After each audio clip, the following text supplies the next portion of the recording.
नमस्कार. आज आपण एका खूप महत्त्वाच्या योजनेबद्दल बोलणार आहोत. ही योजना आहे महाराष्ट्रातल्या बांधकाम कामगारांच्या मुलामुलींसाठी. त्यांच्या शिक्षणासाठी एक मोठी संधी उपलब्ध झाली आहे आणि याचबद्दल आपण आज सविस्तर जाणून घेणार आहोत. प्रत्येक आईवडिलांचं एक स्वप्न असतं, नाही का, की आपल्या मुलांना सगळ्यात उत्तम शिक्षण मिळावं. पण अनेकदा होतं काय की शिक्षणाचा जो वाढता खर्च आहे तो एक मोठं आव्हान म्हणून समोर उभा राहतो. ही अडचण बऱ्याच जणांना जाणवते. पण चांगली गोष्ट ही आहे की यावर एक खूप चांगला उपाय आहे. खास करून जे बांधकाम कामगार नोंदणीकृत आहेत त्यांच्या कुटुंबांसाठी हे स्वप्न सत्यात उतरवण्यासाठी महाराष्ट्र इमारत व इतर बांधकाम कामगार कल्याणकारी मंडळाने एक जबरदस्त योजना आणली आहे. तर आता आपण थेट मुद्द्यावर येऊया. ही जी आर्थिक मदत आहे ती नेमकी किती आहे आणि कशी मिळू शकते हेच आता आपण पाहणार आहोत. आणि विश्वास ठेवा, ही मदत खऱ्या अर्थाने गेम चेंजर ठरू शकते. सुरुवात करूया शाळेच्या महत्त्वाच्या टप्प्यांपासून.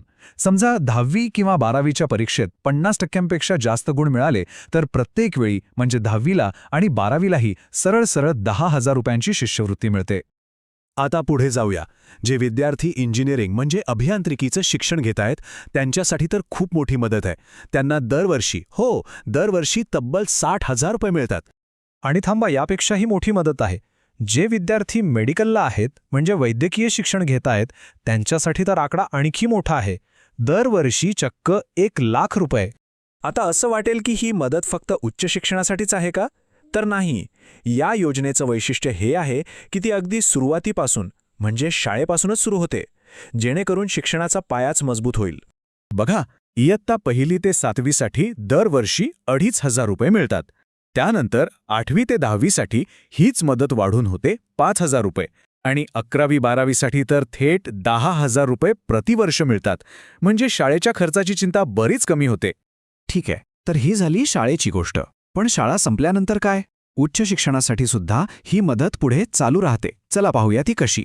समजा डिग्री कोर्स करत असाल म्हणजे पदवी किंवा डिप्लोमा करत असाल म्हणजे पदविका, दोन्हीसाठी वर्षाला 20,000 रुपयांची मदत आहे. आणि जर पोस्ट ग्रॅज्युएशन म्हणजे पदव्युत्तर शिक्षण घेत असाल तर ही मदत 25,000 रुपये इतकी आहे.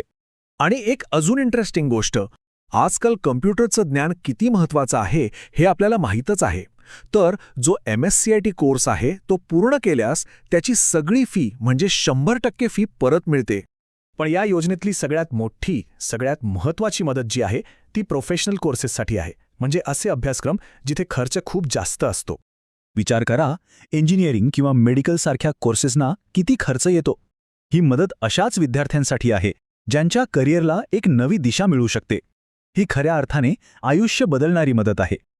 आपण हे आकडे आधीही पाहिले आहेत, पण ते पुन्हा एकदा लक्षात घेऊया. इंजिनिअरिंगसाठी वर्षाला 60,000 रुपये आणि मेडिकलच्या विद्यार्थ्यांसाठी वर्षाला तब्बल 1,00,000 रुपये. ही खूप मोठी रक्कम आहे.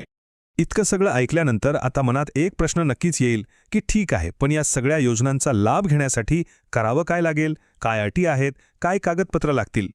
सगळ्यात पहिली आणि अत्यंत महत्त्वाची गोष्ट, ही सगळी मदत थेट बँक खात्यात जमा होते. याला DBT म्हणजे डायरेक्ट बँक ट्रान्सफर म्हणतात. आणि यासाठी बँक खातं आधार कार्डशी लिंक असणं खूप गरजेचं आहे. ही पहिली अट आहे.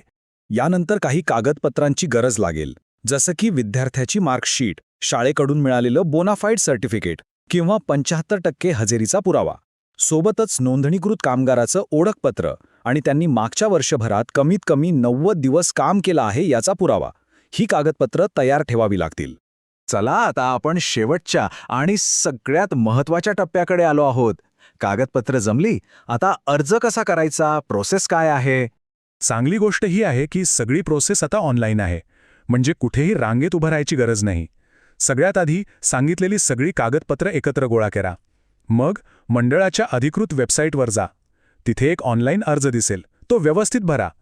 आपल्या कागदपत्रांच्या स्कॅन केलेल्या कॉपी अपलोड करा आणि अर्ज सबमिट करा. सबमिट केल्यावर एक रेफरन्स नंबर मिळेल, तो जपून ठेवा. तर मग विचार करा, या मदतीमुळे कितीतरी मुलामुलींचं भविष्य घडू शकतं, उज्ज्वल होऊ शकतं. ही फक्त आर्थिक मदत नाहीये, ही एका पिढीच्या भविष्यासाठी केलेली गुंतवणूक आहे.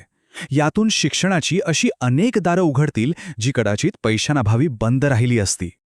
माहितीपूर्ण व्हिडिओ आहे, शेअर करा. धन्यवाद.